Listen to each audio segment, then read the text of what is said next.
નમસ્કાર. દિવસભરના તાજા સમાચારોમાં તમારું સ્વાગત છે. તમારી સાથે હું છું પિનલગીરી ગોસ્વામી. સમાચારો વિસ્તારથી જાણીએ એ પહેલા મહત્વના સમાચારો ઉપર એક નજર. મિત્રો, આજની વિડીયોમાં વાત થશે સુરત શહેરમાં પાણી અને મચ્છરજન્ય બીમારીના કેસ યથાવત જોવા મળ્યા છે.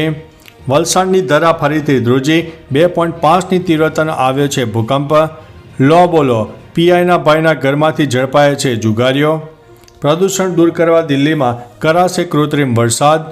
સખી મંડળ થકી મહિલાઓ મેળવ્યો છે રોજગાર. પીએમજીએવાય યોજનામાંથી 7 હોસ્પિટલોને સસ્પેન્ડ કરવામાં આવી છે. મોરબીમાં યુવાનોને ડરાવીને લાખો રૂપિયા પડાવી લેવામાં આવ્યા છે. ગુજરાતીઓએ બાલ્કની પરથી મફતમાં દિલ જીતનો શો માણ્યો હતો. ફ્લાઇટને અધવચ્ચે જયપુરમાં છોડીને ચાલ્યો ગયો પાયલોટ. ગૂગલ મેપનું આ છુપાયેલું ફીચર જાણે છે હવે AQI લેવલ. દેશના ગૃહમંત્રી અમિત શાહ ગુજરાતના મુલાકાતે હતા. રાજકોટમાં નાગરિક સહકારી બેંકની ચૂંટણીના પરિણામ જાહેર કરવામાં આવ્યા છે. હવે મિત્રો સમાચારો વિસ્તારથી. રાજકોટમાં નાગરિક સહકારી બેંકની ચૂંટણીમાં ભાજપ સમર્પિત સહકાર પેનલની એકતરફી જીત થઈ છે. નાગરિક સહકારી બેંકની ચૂંટણીમાં મામા ભાણેજની લડાઈમાં ભાણેજની હાર થઈ છે. ચેરમેનની રેસમાં પાઠકનું નામ આગળ ચાલી રહ્યું છે. સામે આવેલી માહિતી અનુસાર હવે 23મીએ નાગરિક બેંકના ચેરમેનની જાહેરાત થવાની છે. બેંકમાં લોન અપાવવામાં કૌભાંડ થયા હોવાના પણ આક્ષેપ થયા હતા.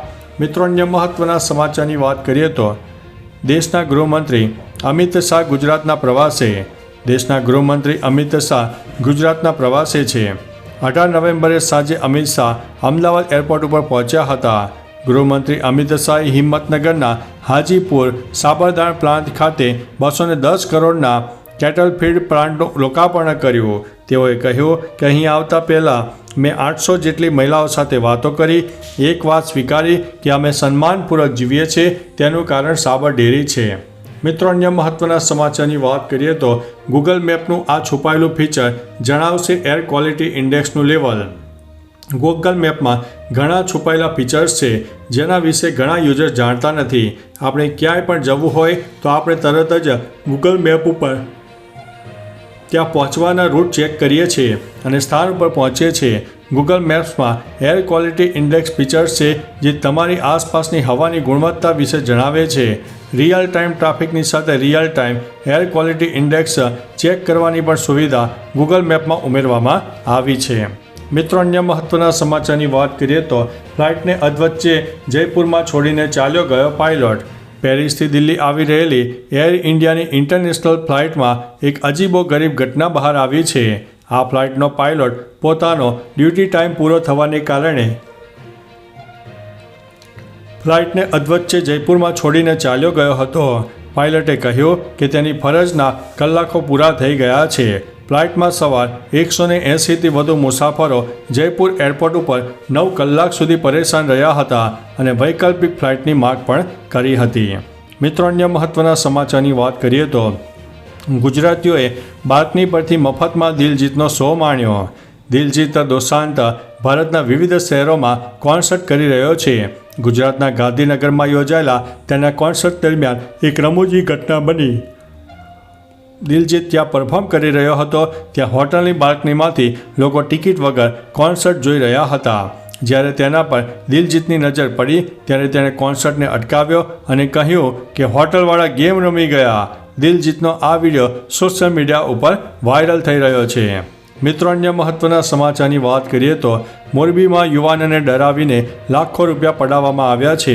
તાજેતરમાં મોરબીમાં રહેતા વેપારી યુવાનોને ડરાવી ધમકાવીને 5.46 લાખની રોકડ તેમજ બુલેટ અને આઈફોન સહિત 8.56 લાખની મત્તા પડાવી લીધી હોવાનો બનાવ બન્યો છે.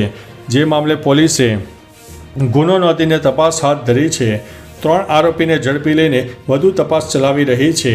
આ બનાવ મામલે પોલીસે ગુનો નોંધ્યો છે અને વધુ તપાસ ચાલી રહી છે. મિત્રો, અન્ય મહત્વના સમાચારની વાત કરીએ તો પીએમજીએવાય યોજનામાંથી 7 હોસ્પિટલોને સસ્પેન્ડ કરવામાં આવી છે. ખ્યાતિકાંડ બાદ હોસ્પિટલો ઉપર તવાઈ આદરી દેવામાં આવી છે. પીએમજીએવાય યોજનામાંથી 7 હોસ્પિટલો સસ્પેન્ડ કરવામાં આવી છે, જેમાં અમદાવાદની 3, સુરત વડોદરાની 1, હોસ્પિટલો સસ્પેન્ડ કરાઈ છે. તો બીજી તરફ રાજકોટની 1, ગીર સોમનાથની 1 હોસ્પિટલ સહિત સ્પેશિયાલિસ્ટ ડૉક્ટરોને પણ સસ્પેન્ડ કરાયા છે. મળતી માહિતી પ્રમાણે ખ્યાતિકાંડ બાદ હવે રાજ્યની તમામ હોસ્પિટલો ઉપર તવાઈ હાથ ધરવામાં આવી રહી છે. મિત્રો, અન્ય મહત્વના સમાચારની વાત કરીએ તો સખી મંડળ થકી મહિલાઓએ મેળવ્યો છે રોજગાર. સખી મંડળ મોડાસાના દાવલીમાં પંડ્યા ઉર્વશી, પંડ્યા સુરભીબેન 2017થી 10 સભ્યો સાથે શરૂ કરવામાં આવ્યું હતું, જેમાં સખી મંડળ સભ્યોની માસિક બચત 100 અને કેશ ક્રેડિટ લોન 1 લાખ છે. આર્થિક પ્રવૃત્તિઓ જેવી કે પગલુંછણિયા, તોરણ, બાંસની કામગીરી કરીને 1,50,000 જેટલું રોકાણ કરવામાં આવ્યું હતું.